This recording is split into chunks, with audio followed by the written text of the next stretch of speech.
আজকে আমি আবার বসে পড়লাম রং করতে। হ্যাঁ, আজকে আমি গহনাটার সাথে যেই কানের দুলগুলো তৈরি করেছি ওগুলো রং করব, আর তোমাদের সাথে আমি অনেক কথা শেয়ার করব।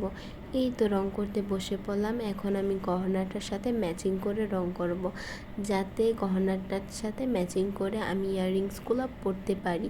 অনেকই ভাবনা চিন্তা করে এই রং করা শুরু করলাম। যা হয় দেখা যাবে, কি হয় না হয়।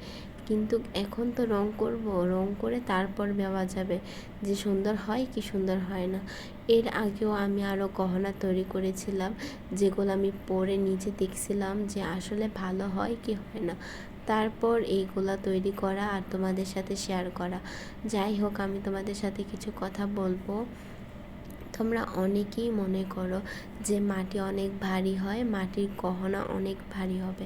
আসলে এগুলা ভুল ধারণা। মাটির গহনা অতটাও ভারী না। যখন মাটিটাকে পোড়ানো হয় আগুনের মধ্যে, তখন মাটিটার পাতলা হয়ে যায়, তোমাদের ক্যারি করতে খুব সুবিধা হবে। আর এগুলো সিটি গোল্ড, স্বর্ণ যেরকম ক্যারি করে ওরকমই এগুলার মানে ওয়েট। ঠিক আছে, ওরকম ভারী না যে তোমাদের কানের কোনো ক্ষতি হবে বা পরলে খারাপ দেখা যাবে, ওরকম কোনো কিছুই না। তোমাদের মাটি ছোঁয়ার জন্য এই গহনাগুলো তৈরি করা, যাতে আমাদের দেশের ঐতিহ্য তোমরা বাইরেও নিতে পারো। আগে মানুষ মাটির জিনিসই ব্যবহার করত, এখন দিন দিন ইউনিক হয়ে গেছে দেশ, এখন সবাই আপডেট হয়ে গিয়েছে, তাই জন্য এগুলো ভুলে গিয়েছে। কিন্তু তোমরা অনেকেই ভাবো যে মাটির গহনা অনেক ভারী হবে। আসলে ওরকম কোনো কিছুই না, ওগুলো সব ভুল ধারণা।